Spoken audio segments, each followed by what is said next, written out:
Méditation du 8 juillet, la foi vient de ce qu'on entend. Ainsi, la foi vient de ce qu'on entend et ce qu'on entend vient de la parole du Christ. Romains 10, verset 7. La Bible ne nous dit pas le nom de la femme qui faisait continuellement des hémorragies. Ce qu'elle nous raconte, c'est que cette femme a fait tout ce qui était humainement possible pour guérir.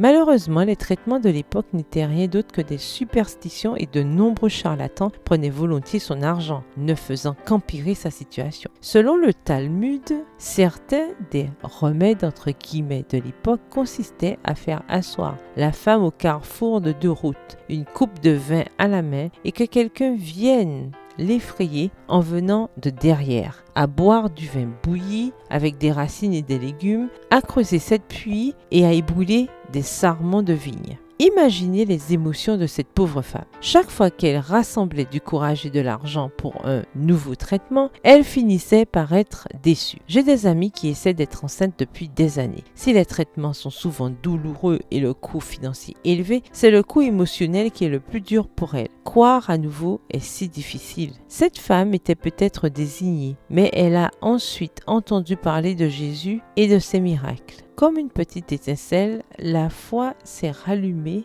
dans son cœur. Chaque fois qu'elle en apprenait davantage sur le Maître, la flamme grandissait jusqu'à ce que son cœur s'enflamme complètement, jusqu'à ce que son cœur s'embrase complètement. Remplie d'une sainte audace, elle s'est mêlée à la foule pour faire ce qui lui était absolument interdit, toucher Jésus. La Bible dit que dès qu'elle a touché ses vêtements, sa perte de sang s'arrêta aussitôt. Marc 5, le verset 29 dans la version Bible français courant. La foi de cette femme a été ravivée lorsqu'elle a entendu parler de Jésus. Ceux qui ont prononcé ces mots n'avaient probablement aucune idée de l'impact qu'ils auraient. Pourtant, ils ont changé la vie de cette femme. Nous avons la même opportunité aujourd'hui. Bien qu'elle ne le remarque pas souvent, mon amie Anne ravive sa foi avec ces mots. Lorsque j'ai des jours où je peux abandonner ou renoncer, elle me rappelle tout ce que Dieu a fait pour moi. Quand je l'écoute, j'ai l'impression que quelqu'un attise doucement les braises de ma foi. La foi vient de ce qu'on entend.